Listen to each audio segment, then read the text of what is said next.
Well, this time the banks are in much worse shape because it's not the defaulting mortgages that are the problem. It's all the mortgages. Because it's not houses that went down in value, it's the mortgages that went down in value, and the banks own them.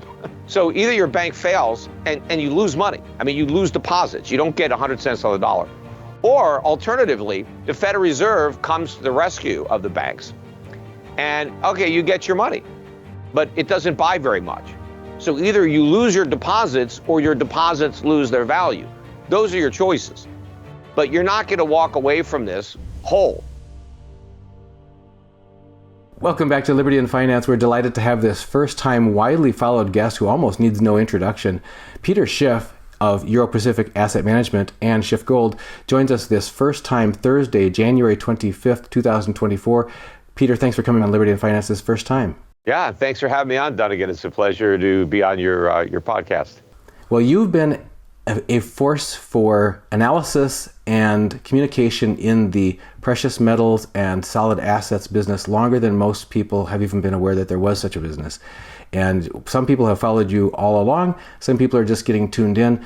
But you've been very prolific in both writing, speaking, attending at conferences, and former stockbroker, etc., investment advisor. But right now, we'd like to have you on because our subscribers are keenly interested in the direction that our world is heading, and specifically how it's going to affect those who are making preparations, who are positioning themselves now to be in the right places for what's coming. And there seems to be a lot of challenge in discerning what that is that's coming because it's not being clearly clarified by those in power. There seem to be a lot of currents underfoot that are sweeping us in different directions, some of which we may have seen before, others that seem to be entirely new. Can you maybe bring us up to date on what your mission is right now and what are maybe the few key trends that you're watching most closely and that you think people need to pay attention to? Yeah, well, first of all, I started publicly advocating for people to buy gold and silver in the late 1990s. And when I did that, gold was under $400 an ounce. And now it's over $2,000 an ounce. So a lot of people think, well, gold hasn't gone anywhere. It actually has gone up quite a bit if you trace the beginning of the bull market to around 2001. So over the past 20 years, it's gone up quite a bit. Now, of course, gold went up from under 400 to almost 2,000 in 2011. So over that last 10 years or so, or 12 years, gold hasn't made much headway. It's kind of digested those gains, consolidated, and I think it's built a great base, and it's headed for another leg higher, much higher. I think the order of magnitude will be similar to what we had in the 1970s with gold, where gold went from $35 an ounce in the late 60s to over $800 in the early 80s. So that's the type of move that I expect. And what happened in the 70s was we went off the gold standard in 1971 because we ran big deficits, printed too much money, was the war on poverty, the Great Society, Vietnam, going to the moon, Kennedy, Johnson era, Nixon, and we just were profligate. I mean, not by today's standards. I mean, we were pretty conservative if you want to compare it to modern day, but we could no longer stay on the gold standard because the gold standard was incompatible with this big government. I mean, gold would have reined in excess government spending. And so we went off the gold standard rather than cutting government spending and balancing the books. We took the easy way out. And then, the world devalued the dollar because it was no longer backed by anything. And so the dollar lost a tremendous amount of purchasing power. That's why you needed 800 to buy an ounce of gold. But it was, other currencies, the yen, you used to get 360 yen for the dollar, and it went down to like maybe 150 at that time. You used to buy more than 4 Deutschmarks for the dollar. The dollar went down about 1.5. Oil was $3 a barrel in 1970. It was $30 a barrel in 1980. It wasn't that oil got more expensive. It's just that the dollar lost value. We just printed a lot of dollars, and so you needed more dollars to buy oil. And the average American's paycheck was so diminished by the inflation tax, that's the real reason that you had a huge influx of married women into the workforce, because in the 1960s, very few married women worked. Their husbands supported them. But by the 1980s, you had a lot of women that were working because their husbands' paychecks didn't go far enough because the money lost a lot of value. Prices went up. And I think we're going to see a similar depreciation, devaluation, however you want to define it, of the dollar in the next leg of this journey, because I think the next thing that's going to happen, we went off the gold standard in 1971. The next thing that's going to happen is the world is going to go off the dollar standard. And even though we went off the gold standard, the dollar remained the reserve currency, even though it wasn't backed by anything anymore.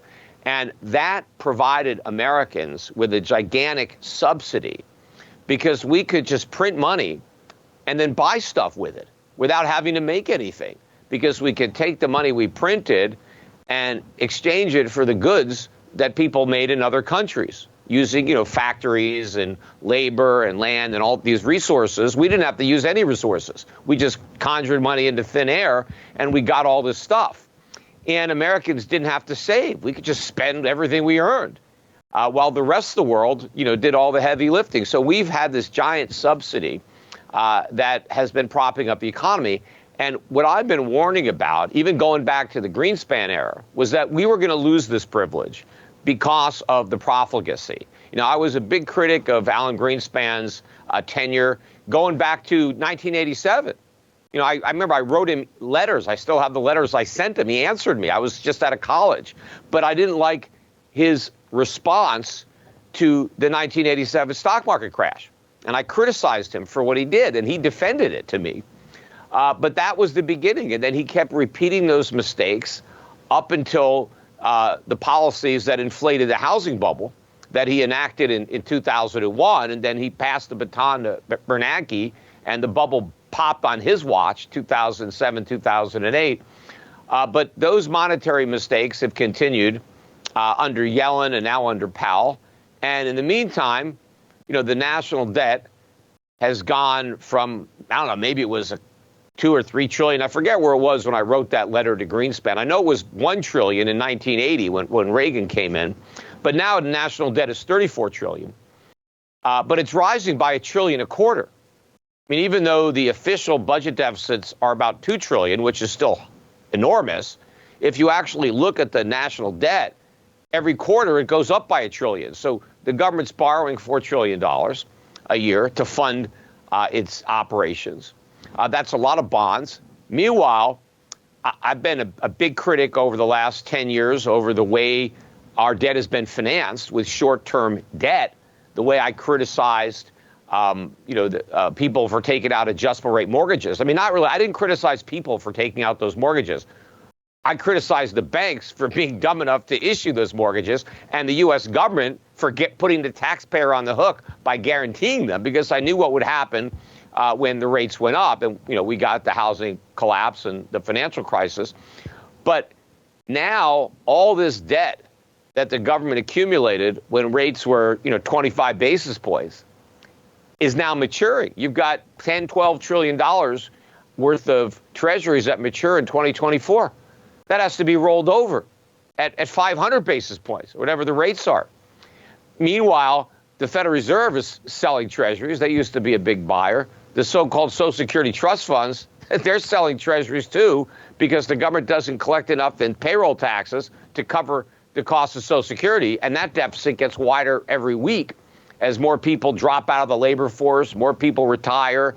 And so the trust funds are selling treasuries. And the other big buyers, the Japanese, the Chinese, Saudis, whoever, Russian, they're not buying anymore. In fact, they're selling.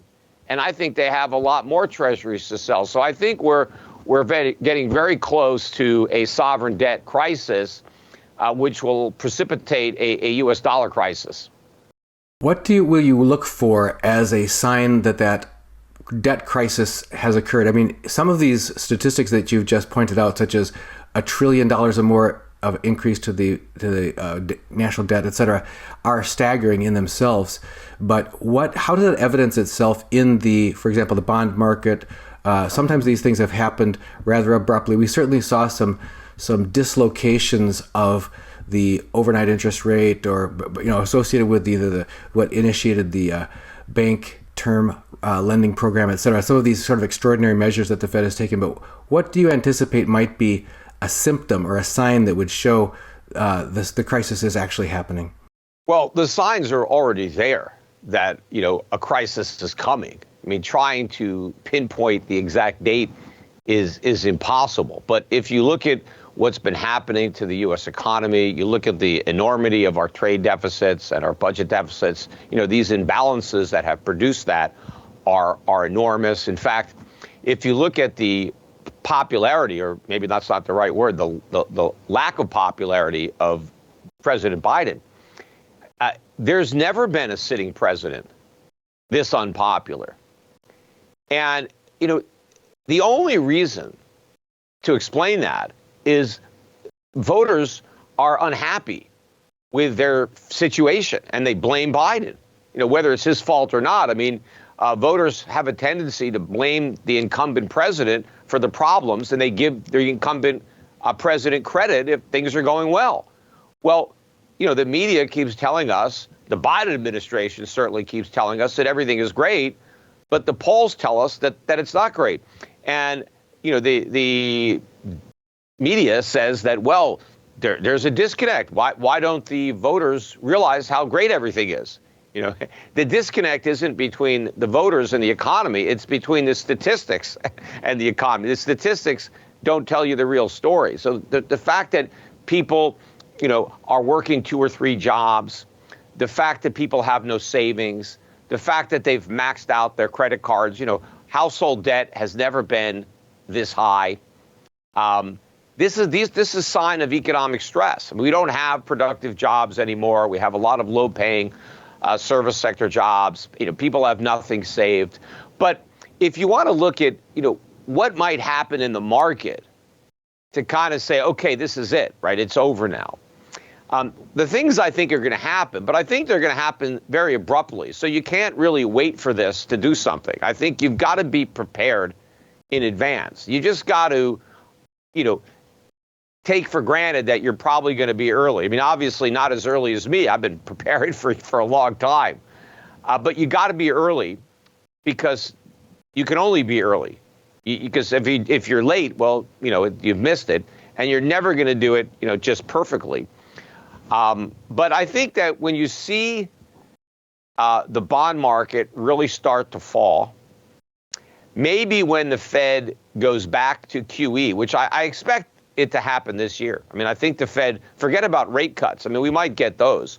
But I think what no one is really talking about is that we're going to go back to QE. And in fact, they're already talking about slowing down quantitative tightening. And that's like the first step to, going back to QE. But I think they're going to have to do that to stop long-term interest rates from rising and to try to help reelect Biden. But when the Fed goes back to QE, if Treasury bonds fall instead of rise, if in this next recession, when it's officially acknowledged, we may be in a recession right now. In fact, I think we probably are. And people forget about this, but the Great Recession, which we had in 2007, 2008, in the summer of 2008, before the financial crisis, nobody thought a recession was coming, let alone that we were in one. They said, oh, there's no recessions anywhere in sight. It's a Goldilocks economy. It's the greatest story never told. I mean, I was arguing with all these guys, on financial television, who were very optimistic about the Bush economy. And then we got the financial crisis, and then the government in December of 2008 went back and revised all the economic data and said the recession started a year ago, in December of 2007. So as they were putting out all this rosy data, it turned out that none of that data was correct, because we had been in a recession the entire time. And the reason that recession was so bad was because the Fed policy that preceded it was so reckless. Greenspan lowered interest rates to 1%. They stayed there for a couple of years. They were very slow. It took a couple more years to get back up to 5%. And in the interim, we inflated a housing bubble because people took advantage of all that cheap money to bid up home prices and get over leveraged, and the banks were exposed, and we had, this massive recession, the worst recession since the Great Depression. But if you compare the monetary policy post 2008 to pre, it's far more reckless than anything Greenspan did. I mean, we had 0% rates for more than a decade. We had all this quantitative easing. We blew up the balance sheet from 700 billion to 9 trillion. And even though they trimmed it a bit, it's still just below 8 trillion. So we had much more reckless policy for much longer. And therefore, the malinvestments, the misallocations of resources that took place are much greater. Now, busts are in proportion to the booms that precede them, because these booms make the busts inevitable, because that's when the market corrects the mistakes that the Fed causes. Well, if the monetary mistakes from 2001 to 2008 resulted in the Great Recession, how could anybody believe that we're going to get away with no recession at all this time? Whatever we have, it's going to be much worse than what we had in 2007 and 2008. So it may have already started. But what's really going to worsen this crisis is the inflation problem that is going to be pernicious, that we didn't even have really back then. And I think we're going to end up with a sovereign debt crisis, which is a lot worse than a mortgage crisis, because in the mortgage crisis, it was, mortgages that went bad. But this time, if it's treasuries that go bad, that's a whole different ballgame. And there's no bailouts, right? The Federal Reserve was able to bail out the economy by printing money. But if we have a sovereign debt crisis and then a dollar crisis, printing money is just going to make it worse. You mentioned earlier a coming cliff for the Fed when they have to, the Treasury, in the bond portfolio having to be rolled over at a much, much higher rate. What about commercial loans that corporations have also taken out, and now we've got corporate headquarters and office buildings mostly vacant all across the country? Do you see a major event coming in the next couple of quarters in that regards? Yeah, everybody borrowed too much money when interest rates are artificially low. In fact, that was the Fed's goal. They tried to encourage people to go out and borrow money. That's one of the reasons they lowered rates. And so people did what the Fed wanted them to do. But now they're all levered up. And as these loans mature, what made sense, at a low rate, the numbers don't work at a higher rate, particularly for the banks. I was one of the only people, I don't know anybody else, who was out there calling out this problem, because when everybody was refinancing their mortgages, everyone in the media, this is great. This is allowing households to really get their balance sheets in shape. They're locking in these really, really low mortgage rates. This is great for the economy because that means that households have more money to spend on other things because they're spending less on, their mortgage because they've got a 30-year fixed rate at 3%. Well, I was saying, wait a minute. What's going to happen to the lenders when interest rates go up and they're stuck with all this paper? It's great for the borrower only because it's lousy for the lender. And that's the banks, whoever's holding the paper, or the U.S. government that's guaranteed the mortgages, that the taxpayers on the hook. But in the financial crisis or the housing bubble of 2008, the banks had problems with the mortgages that defaulted, which was still the minority of mortgages. Most of them didn't default. But the problem was the ones that defaulted when they repossessed, foreclosed the house, and they went to sell it, they didn't get back what they loaned because prices had gone down. They loaned on bubble prices, thanks to the Fed. Well, this time, the banks are in much worse shape because it's not the defaulting mortgages that are the problem. It's all the mortgages. Because it's not houses that went down in value, it's the mortgages that went down in value, and the banks own them. And the Fed owns them on its balance sheet, all these mortgage-backed securities. So the banks have lost a fortune on these loans.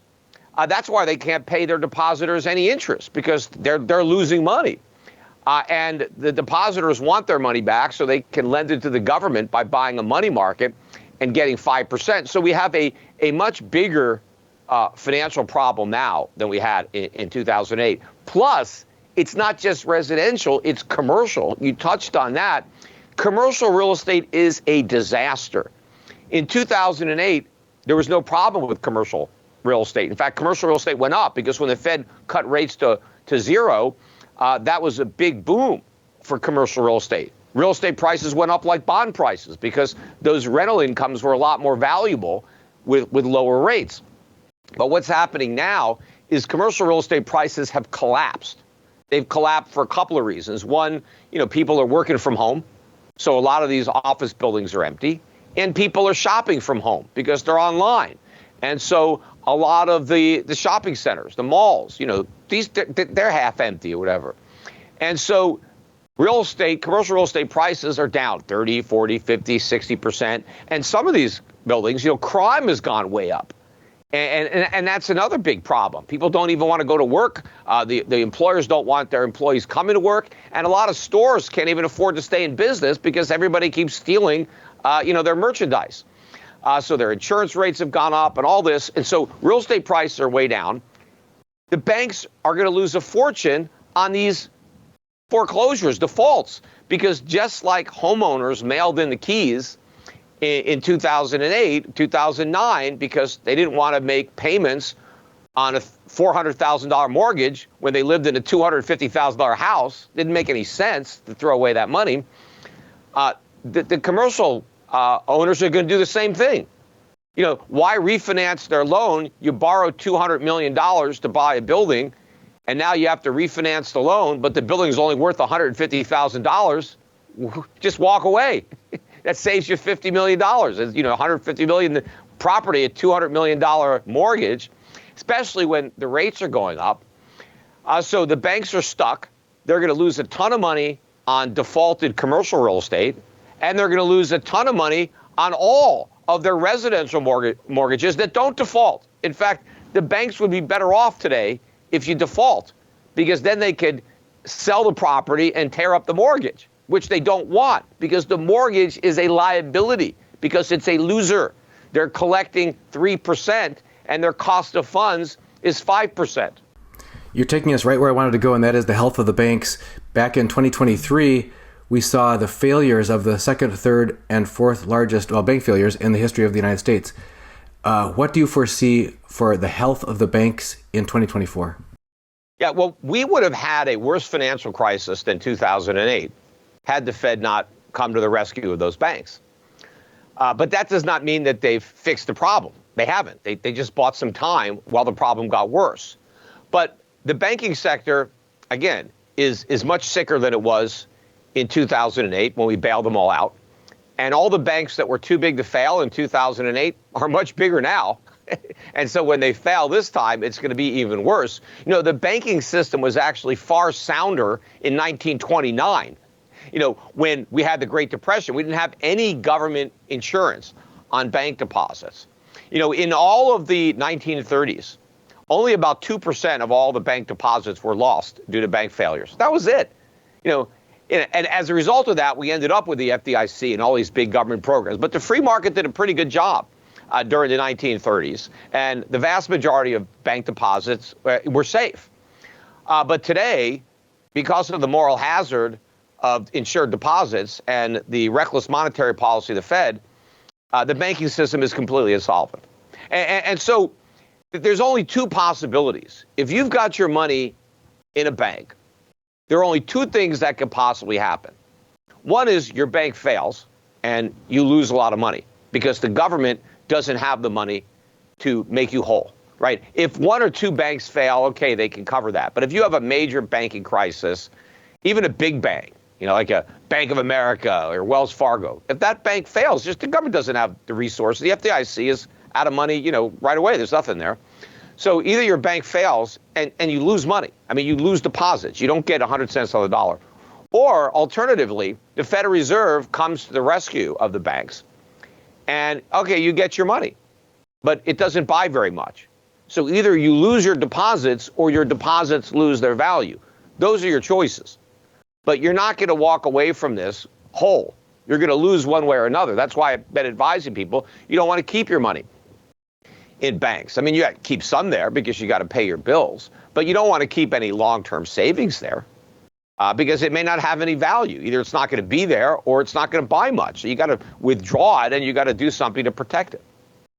You've also been critical in recent writings of Bitcoin and the crypto universe. Some people have seen that as a potential saving grace, an alternative currency outside the centralized CBDC system or whatever that's coming. Your view of today's private cryptos and what role they should or shouldn't play in people's financial plans for preserving their nest egg and preserving their financial future? Yeah, well, during the early years, while I criticized Bitcoin, of course, people made a lot of money who just ignored me and bought it, right? Because I was explaining why it wasn't money, why it wouldn't work. And I was saying that as it went up from several $100s of Bitcoin to 65,000, right? So there was a big bubble in Bitcoin, and not just Bitcoin. There's 20,000 altcoins or some odd number. But yeah, a lot of people think Bitcoin is digital gold, but they're wrong. It's not digital gold. It's just a string of numbers. It doesn't have any of gold's properties that give it value. It's not a metal. You can't use it for anything that you could use gold for. Now, yes, it's copied the fact that it's fungible and divisible and portable and stuff like that. Yes, it has those properties, which gold has, but it doesn't have the underlying value, which makes gold a store of value. In order to be money, you got to be a store of value, and Bitcoin has no value, so you can't store what you don't have. Now, Bitcoin has a price because, people buy it, but you can't store the price. The price is there at a moment in time, and it's just based on supply and demand. Why do people demand Bitcoin? Well, because they think they're going to get rich holding on to them. So as long as you have this mentality out there that the way to get rich is to buy and hold Bitcoin, well, Bitcoin will have a price. But I think at some point, you're going to run out of fools, and the bottom's going to drop out of the market. People are going to want to get rid of Bitcoin because they're going to want to buy stuff, and they can't do it with Bitcoin, and they have to sell, but somebody has to want to buy. And if nobody buys, well, the price collapses. Whereas with gold, there are always buyers. You have a whole industry that needs gold, that buys gold all the time. You have central banks that are constantly buying gold as an asset to hold on their balance sheet. But there is no natural buyer for Bitcoin. There's just speculators. So I think it's unfortunate because a lot of people who have correctly diagnosed the problem, understand the problem in our monetary system with fiat money, and they've just done the wrong thing. They bought Bitcoin, which they think is digital gold, and I think is fool's gold. They should own the real thing. But of course, nobody should have all their money in gold. I mean, I don't have all my money in gold. I have a small portion because I like to own productive assets. I like to own assets that pay dividends or yield income in some way. That's why most of my money is just invested in stocks, in equities around the world that I think represent good investment value, where you can get a good return. But also you have a hedge against inflation, because I think inflation is the big threat. It's not just a threat in America, it's a threat all over the world. All the central banks were doing quantitative easing. That's inflation. That's a euphemism for inflation. They all kept interest rates too low, so we're all experiencing the consequences. But what I think is going to be a unique American problem is going to be the loss of the dollar's reserve status. And a lot of people say, well, that'll never happen because what's going to replace the dollar? The euro's not good, the yen's not good. And I agree. I don't see another fiat currency that should replace the dollar. I just think that no fiat currency should be the reserve. I think we should go back to gold, and I think we will go back to gold. That's what we had before the dollar. And the only reason the dollar became the reserve currency in the first place was because it was backed by gold and redeemable in gold. And so I think the world is heading back in that direction, and that is going to profoundly impact the United States to a much greater degree than the rest of the world. In fact, a lot of other countries are going to be positively impacted by that transition because they're not going to have to support the U.S. They're not going to have to earn dollars by running trade surpluses with the United States. So we're going to lose the benefit of access to cheap foreign goods and foreign capital. And so that's going to mean a big decline in the American standard of living. And it's going to be a big decline for investors who have U.S.-centric portfolios, who have portfolios that are just overpriced U.S. bonds or U.S. stocks. I think the way to prepare for this is to invest in the economies that are going to improve on a relative basis. They're going to see a rising standard of living where their consumers are going to have more purchasing power. And so businesses that are satisfying their needs are going to be a lot more valuable and have a lot more income to distribute to shareholders than companies that are focused on the American market where Americans are broke. You wrote just 2 days ago, the real surprise about inflation, speaking of inflation, is going to be not how much the official rate went down in 2023, but how much it's going to go back up in 2024. But as bad as 2024 will be, 2025 and subsequent years will be much worse. Buy gold and the miners now while both are still on sale. We're going to want to have you back on to talk about your view of 2024, 2025 and beyond, and what people can do to protect themselves. If people want to follow your work, your writing, keep up to date with your latest thinking, where should they get plugged in? Well, I do my own podcast, The Peter Schiff Show. Usually I do 2 a week, sometimes 1 or sometimes 3. I mean, it just depends on my time and what's going on, if there's something significant. But you can listen to that at schiffradio.com, on my YouTube channel. You can follow me. I do a lot of tweeting, as you're looking at my Twitter, so you can follow me on Twitter. But again, as I said earlier, the most important thing is to have a good portfolio, especially if you're planning on retiring. Because if your money retires before you do, you're not retiring. And Americans now are working harder than ever. People are working 2 or 3 jobs. I think a lot of people are going to have to cancel their retirement. A lot of people are going to be coming out of retirement and going back to work because their savings are not going to go as far as they had hoped. But if you want to protect yourself, I would contact my representatives at Euro Pacific Asset Management and talk about how we can help manage your portfolio. You can transfer an account over. We manage separately managed accounts. But I also have a mutual fund family, the Euro Pacific funds that I own. And to the extent that you're a do-it-yourselfer, if you've got a brokerage account, discount account at Fidelity, Schwab, or any one of the discount brokerage firms, you can get all my funds, no load.